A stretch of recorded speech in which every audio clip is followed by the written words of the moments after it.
ये तस्वीरें इस वक्त आप देखिए किस तरह से बदमाश की पुलिस ने पिटाई की है। इस बदमाश ने गार्ड पर हमला किया था, जानलेवा हमला किया था। चोरी करने के इरादे से ये बिल्डिंग में जा रहा था और उसी दौरान जो है गार्ड पर हमला इस बदमाश द्वारा किया गया, जिसके बाद पुलिस ने लाठी डंडों से मारा है युवक को। ये तस्वीरें आप इस वक्त देख रहे हैं। जमकर पिटाई जो है युवक की गई है।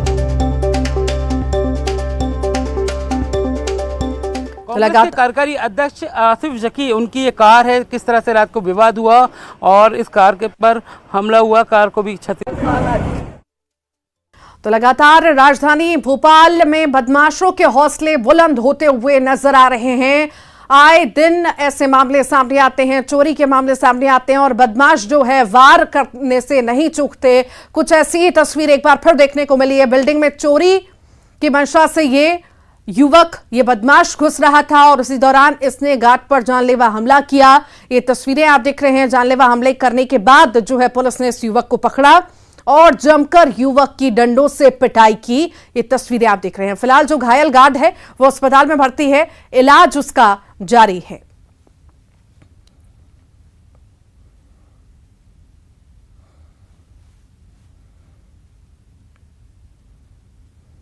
तो ये तस्वीरें बताने के लिए, दिखाने के लिए काफी है कि किस तरह से हौसले जो है बदमाशों के दिन ब दिन लगातार बढ़ते जा रहे हैं। किस तरह से गार्ड पर जानलेवा हमला इस बदमाश द्वारा किया गया। चोरी की मंशा से ये बिल्डिंग में घुस रहा था, उसके बाद गार्ड पर जानलेवा हमला इस बदमाश ने किया है। और अब बात करते हैं दमोह के गंगा जमुना स्कूल की, जहां पर जारी धर्मांतरण के खेल के रोजाना नए खुलासे हो रहे हैं। इस बारे में हम बात करेंगे, पर उससे पहले एक बड़ी खबर आपको बताते हैं। नेता प्रतिपक्ष शबिस्ता जकी पर जानलेवा हमला हुआ। नगर निगम नेता प्रतिपक्ष के पति और कांग्रेस के कार्यकारी जिला अध्यक्ष आसिफ जकी पर भी हमला हुआ है। जानलेवा हमला हुआ है। दोनों को लहूलुहान हालत में शहर के चिरायू अस्पताल में भर्ती कराया गया। सूत्रों के मुताबिक एएसआई के बेटे ने दोनों पर जानलेवा वार किया। प्लॉट के सामने नो पार्किंग के बोर्ड को लेकर यह विवाद शुरू हुआ था और ये पूरा मामला जो है थाना श्यामला हिल्स थाना क्षेत्र का बताया जा रहा है। तो शबिस्ता जकी पर जानलेवा हमला हुआ है। ये तस्वीरें आप देख रहे हैं। शबिस्ता जकी के पति पर भी जानलेवा हमला हुआ है। दोनों को अस्पताल में फिलहाल भर्ती करा दिया गया है। एएसआई के बेटे ने दोनों पर जानलेवा हमला किया है। कार्यकारी अध्यक्ष आसिफ जकी, उनकी ये कार है, किस तरह से रात को विवाद हुआ और इस कार के पर हमला हुआ, कार को भी क्षतिग्रस्त कर दिया गया है।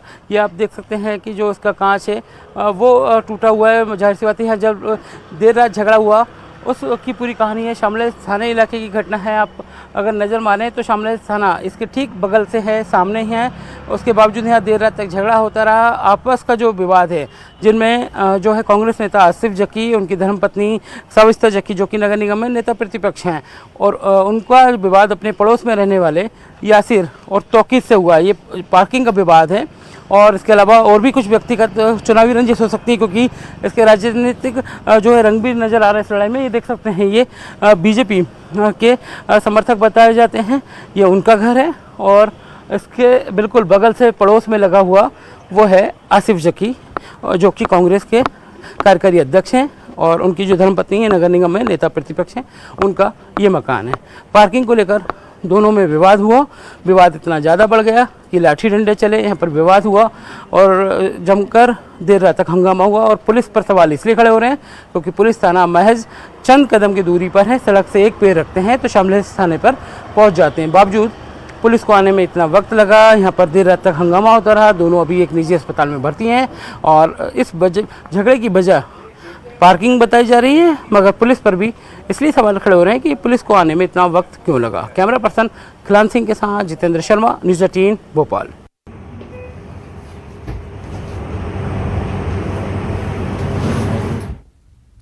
तो नगर निगम के नेता प्रतिपक्ष पर जानलेवा हमला हुआ है। नेता प्रतिपक्ष पर साथ ही साथ उनके पति पर भी जानलेवा हमला हुआ है। वो कहीं जा रहे थे और गाड़ी पर ये वार किया गया। दोनों घायल बताए जा रहे हैं, अस्पताल में फिलहाल भर्ती हैं और ये पूरी वारदात को अंजाम देने वाले एएसआई के बेटे हैं, जिन्होंने इस वारदात को अंजाम दिया है। जानलेवा हमला किया है। सूत्रों के हवाले से यह खबर है। नो पार्किंग के बोर्ड को लेकर विवाद शुरू हुआ था और विवाद इतना ज्यादा बढ़ गया कि जानलेवा हमला एएसआई के बेटे द्वारा किया गया है। और इसी पर ज्यादा जानकारी के लिए हमारे साथ सहयोगी जितेंद्र जुड़ गए हैं। जितेंद्र, नगर निगम के नेता प्रतिपक्ष पर हमला हुआ है, जानलेवा हमला हुआ है और बताया जा रहा है कि एएसआई के बेटे द्वारा यह किया गया है। आखिर विवाद क्या था पूरा? देखिए ऋतु, हम आपको विवाद बता रहे हैं कि ये शामला हिल्स थाना है और उसके ठीक सामने शामला हिल्स थाने के सामने ये घर है जो आसिफ जकी और सविता जकी का घर है, ये वाला। और उससे ठीक लगी हुई जो दुकानें हैं, ये दुकान है जो एसआई हैं महमूद अली, उनके बेटे यासिर की दुकानें हैं। संभवतः ये जो पूरी मकान और दुकान लगी हुई है, यहाँ पर पार्किंग की अगर बात करें तो गाड़ियों को खड़ा करने को लेकर ये विवाद इतना गहराया कि यहाँ पर देर रात लाठी डंडे चले, खूब हंगामा हुआ। और जो दोनों हैं हस्बैंड वाइफ हैं, जो आसिफ जकी और उनकी धर्मपत्नी सविता जकी, उनको चोट आई है, अस्पताल में भर्ती। हालांकि पुलिस ने जो एसआई साहब हैं महमूद अली साहब, उनके बेटे यासिर और तोकीद, दोनों को हिरासत में ले लिया है। शामला हिल्स थाने की अगर बात करें तो सड़क को अगर क्रॉस करते हैं तो आपको शामला हिल्स थाना नजर आ जाएगा। तो पुलिस इतने करीब है, मगर बावजूद पुलिस को पहुंचने में यहाँ देर लगी। ये जो पूरा आपको हम हंगामा हुआ यहाँ पर, हालांकि सीसीटीवी कैमरा भी लगा है, उसमें घटना कैद हुई है। मगर जैसे हम कोशिश करेंगे पूरा निकालेंगे। ये गाड़ी खड़ी है आसिफ जकी साहब की, इस गाड़ी में तोड़फोड़ हुई है। आप देख सकते हैं कांच ये टूटा हुआ नजर आ रहा है और ये इस पे भी हमला हुआ है। मगर महमूद अली साहब का जो घर है उस पर भी तोड़फोड़ की गई है। एक तरफा मारपीट नहीं हुई है, दोनों ही तरफ से अच्छे लाठी डंडे चले हैं। ये लोग भी वहां पहुंचे, इन लोगों ने भी उनके घर पे हमला किया। और सामने आपको नजर आ रहा होगा शामला हिल्स थाना। तो ये थाना है महज चंद कदम की दूरी पर है और इन दोनों के घर भी बिल्कुल आमने सामने हैं। तो पार्किंग को विवाद। और दूसरी बात यह है कि ये भारतीय जनता पार्टी से ताल्लुक रखते हैं यासिर, और जो है आसिफ जकी और सविता जकी, ये कांग्रेस से ताल्लुक रखते हैं। तो जाहिर सी बात है राजनीतिक रंग भी इस लड़ाई ने ले लिया है। मगर फिलहाल इनकी व्यक्तिगत लड़ाई थी, पार्किंग को लेकर विवाद हुआ, गाड़ी यहाँ खड़ी करने को लेकर विवाद हुआ और हंगामा इतना बढ़ गया कि यहाँ पर जो है खून की नदियां बह गई। वाकई जितेंद्र, देखिए यहाँ पे प्रशासन की सक्रियता को लेकर भी सवाल उठेंगे क्योंकि बहुत नजदीक थाने हैं, हम मानेंगे सामने ही थाना है और वहां से कोई समय पर नहीं पहुंचा। और दूसरी तरफ हम ये भी देखेंगे कि आजकल लोग इतने ज्यादा आक्रोश में भर चुके हैं कि छोटी छोटी बात और छोटे छोटे विवाद को लेकर जानलेवा हमला कर रहे हैं बिना उसे सुलझाए, आपस में सुलझाए।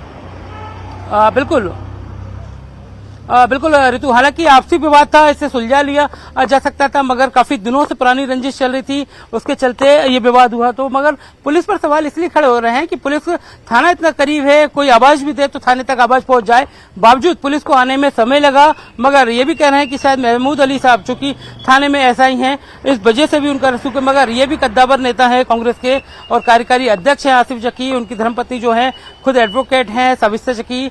अब विवाद चूंकि दोनों का पड़ोस का मामला है, आमने सामने दोनों की दुकान है, मकान है, और वहीं विवाद हुआ। इनके भी लोगों ने जाकर महमूद अली साहब के घर पे हमला किया बताया जा रहा है और इन लोगों ने भी तो दोनों तरफ से पथराव हुआ, मारपीट हुई, लाठी डंडे चले। मगर घायल जो दोनों हैं वो हस्बैंड वाइफ अस्पताल में भर्ती हैं, इलाज उनका जारी है। और जो दोनों बेटे हैं इनके महमूद अली साहब के, यासिर और दूसरे नाम है उनका तोकीद, वो दोनों थाने में सामने थाने में अभी हिरासत में हैं। ठीक, बहुत बहुत शुक्रिया जितेंद्र। दमोह से बड़ी खबर की बात करेंगे। प्रियंक कानूनगो का ट्वीट अब वायरल होने लगा है। राष्ट्रीय बाल संरक्षण आयोग के अध्यक्ष का ट्वीट वायरल हो रहा है। सरकार को प्रियंक कानूनगो ने आगाह किया, गंगा जमुना स्कूल के मामले में आगाह किया गया है। संचालकों के समर्थन में जुलूस निकालने की खबर है। प्रियंक ने ऐसा कहा, जुम्मे की जो नमाज के बाद जुलूस निकालने की खबर है। अराजक तत्वों का जमावड़ा हो सकता है, एफआईआर वापस लेने के लिए दबाव बनाया जा सकता है। सोशल मीडिया पर अब ये ट्वीट तेजी से वायरल हो रहा है।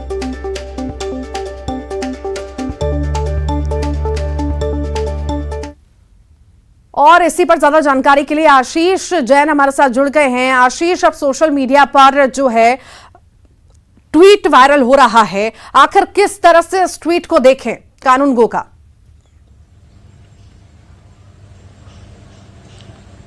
निश्चित ही राष्ट्रीय बाल आयोग के अध्यक्ष प्रियंक कानूनगो द्वारा एक ट्वीट किया गया है। यह ट्वीट लगातार अब दमोह के सोशल मीडिया पर वायरल हो रहा है और इस ट्वीट में जुमे की नमाज के बाद गंगा जमुना स्कूल के जो संचालक है उनके समर्थन में एक जुलूस की बात भी कही गई है। हालांकि अभी तक इस तरह से किसी भी तरह के जुलूस की जानकारी तो नहीं मिली है, लेकिन जुमे की नमाज के बाद इस जुलूस के होने की बात कही जा रही है। इसको लेकर के नहीं कहा जा सकता कि यह जुलूस निकलेगा या नहीं निकलेगा, लेकिन प्रियंक कानूनगो के द्वारा लगातार जो ट्वीट किए जा रहे हैं और उसमें से भी ये ट्वीट है जिसमें उन्होंने किसी भी तरह के जमावड़े की बात कही है। हालांकि इस मामले पर पूरी तरह से प्रशासन, जिला प्रशासन, पुलिस प्रशासन मुस्तैद और मुस्तैदी के साथ काम करने में लगा हुआ है। आपको बता दें कि लगातार ही प्रियंक कानूनगो द्वारा ट्वीट करके, पत्र जारी करके इस मामले पर जिला प्रशासन के कलेक्टर और पुलिस प्रशासन के एसपी पर कार्रवाई की बात कही जाती रही कि उनके द्वारा इस मामले पर पूरी जांच की जाए और जांच के साथ ही इन बिंदुओं पर पूरी तरह से कार्य किया जाए। हालांकि यह ट्वीट जो है अब तेजी के साथ सोशल मीडिया पर वायरल है, जिसमें यही बात कही गई कि जुमे की नमाज के बाद कोई बड़ा जुलूस है समर्थकों के समर्थन में, जो संचालक है उनके समर्थन में किया जा सकता है और इसको लेकर के प्रशासन को सचेत होने की आवश्यकता भी है। देखना यह होगा कि जुमे की नमाज के बाद इस तरह का जुलूस दमोह में निकलता भी है या नहीं निकलता, यह संशय की बात है, लेकिन यह ट्वीट लगातार अब सोशल मीडिया पर वायरल हो रहा है। जी, आखिर किस तरह से देखिए, लगातार ट्वीट जो है कानून को लगातार करते हुए आए हैं और आगाह जिस तरह से सरकार को किया गया है, आखिर हमें इसमें किस तरह की चीजें अब देखने को चल सकती हैं आगे?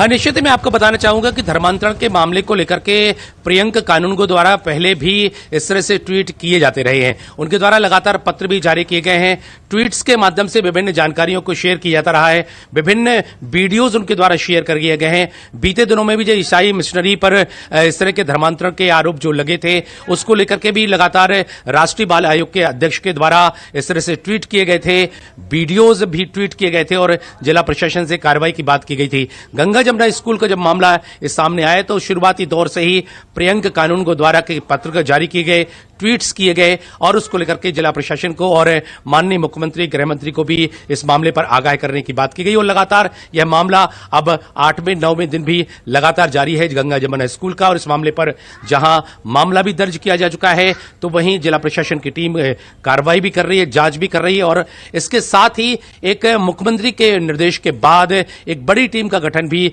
राज्य स्तर की टीम का गठन भी किया गया है। माननीय गृह मंत्री जी के द्वारा भी इसको लेकर के लगातार बातें कही जाती रही हैं। तो यह ट्वीट्स जिस तरह से आ रहे हैं उसको लेकर के जो तरह की आशंकाएं जताई जा रही हैं उसको लेकर के आगाह करने का मामला है और अब यह सोशल मीडिया पर वायरल है। देखना यही होगा कि जुमे की नमाज के बाद किस तरह की गतिविधि दमोह में देखने को मिलती है। यदि कुछ होगा तो दर्शकों तक वही भी हम पहुंचाएंगे। बहुत बहुत शुक्रिया आशीष जानकारी को साझा करने के लिए।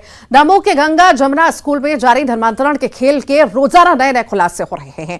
एक से बढ़कर एक साजिश की पुर्तें रोजाना खुल रही हैं। अब एक चौंकाने वाला खुलासा हो रहा है कि स्कूल से मस्जिद तक एक गुप्त रास्ता है जिसके जरिए हिंदू बच्चों ने मस्जिद जाने और कलमा पढ़ने को मजबूर करने का शक जताया। इतना ही नहीं, स्कूल के लोगों में चिकन नेक साजिश के तहत भारत के नक्शे के साथ छेड़छाड़ का आरोप भी लग रहा है। देखिए ये सनसनीखेज रिपोर्ट।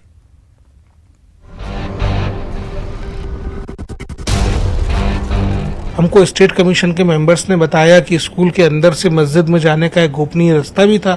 तो ये सब बातें तो बच्चों से लगातार बात होके, काउंसलिंग होके, संवाद स्थापित होके जितनी बातें निकल के आएंगी उन सब पे कार्रवाई होना चाहिए। दमोह के गंगा जमुना स्कूल कांड में अब तक का सबसे बड़ा खुलासा। क्या इस स्कूल में एक गुप्त रास्ता है जो स्कूल को मस्जिद से जोड़ता है? क्या हिंदू बच्चों को मस्जिद में ले जाकर कलमा पढ़ाया जाता है? राष्ट्रीय बाल अधिकार संरक्षण आयोग के अध्यक्ष प्रियंक कानूनगो के इस सनसनीखेज खुलासे ने हड़कंप मचा दिया है। राष्ट्रीय बाल अधिकार संरक्षण आयोग ने गंगा जमुना स्कूल पर कार्रवाई के लिए जो लेटर भेजा गया है उसमें साफ लिखा है कि स्कूल से मस्जिद तक गुप्त रास्ता है। ऐसी आशंका है कि इस रास्ते से बच्चों को मस्जिद ले जाकर उनसे इस्लामिक प्रार्थनाएं करवाई जाती थी। हमको स्टेट कमीशन के मेंबर्स ने बताया कि स्कूल के अंदर से मस्जिद में जाने का एक गोपनीय रास्ता भी था।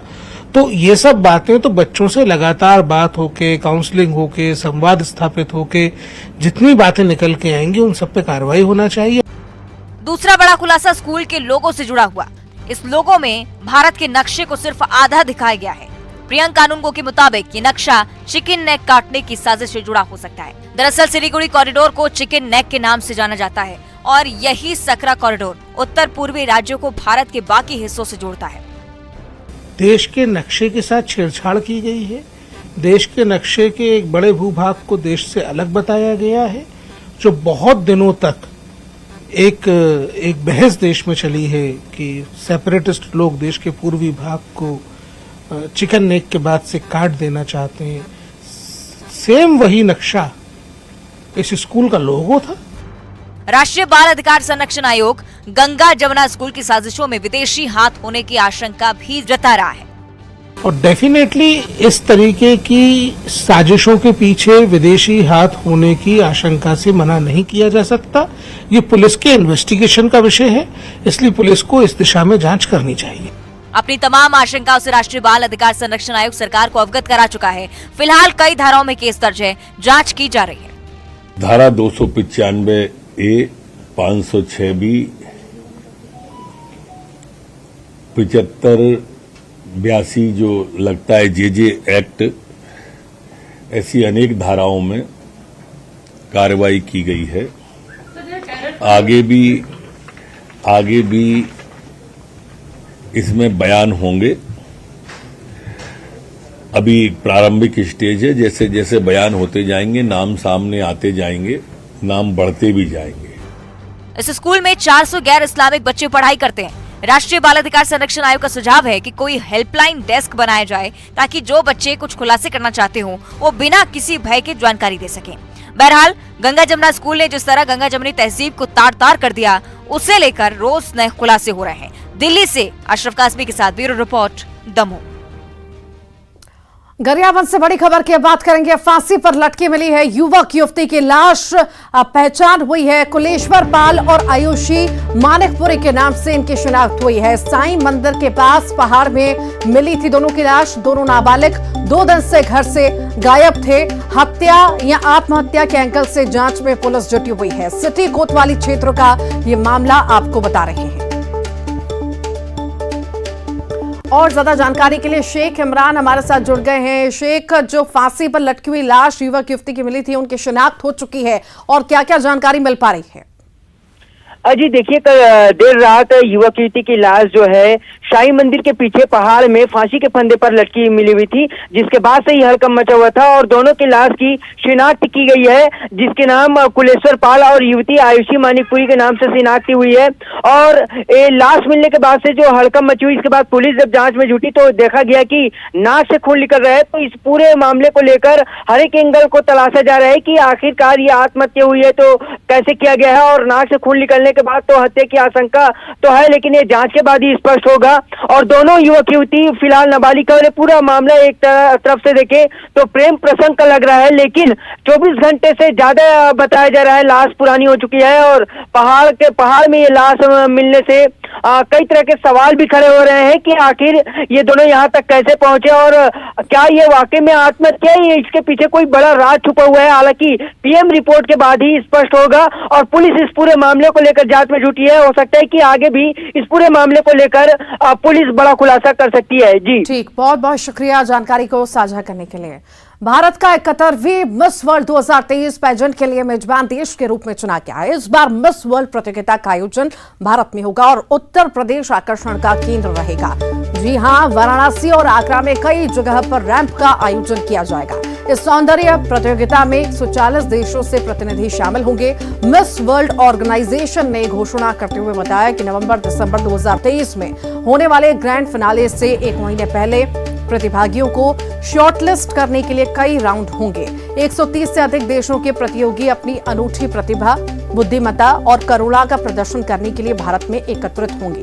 28 दिन में अलग अलग जगहों पर इसका आयोजन किया जाएगा। मिस वर्ल्ड ऑर्गेनाइजेशन के चेयरपर्सन और सीईओ सुश्री जूलिया मार्ले ने बताया कि 71वें मिस वर्ल्ड फाइनल के नए घर के रूप में भारत की घोषणा करते हुए मुझे खुशी हो रही है। 30 साल से पहले मैंने भारत का दौरा किया था। और इसी के साथ ही मॉर्निंग ब्रेकिंग न्यूज में इतना ही।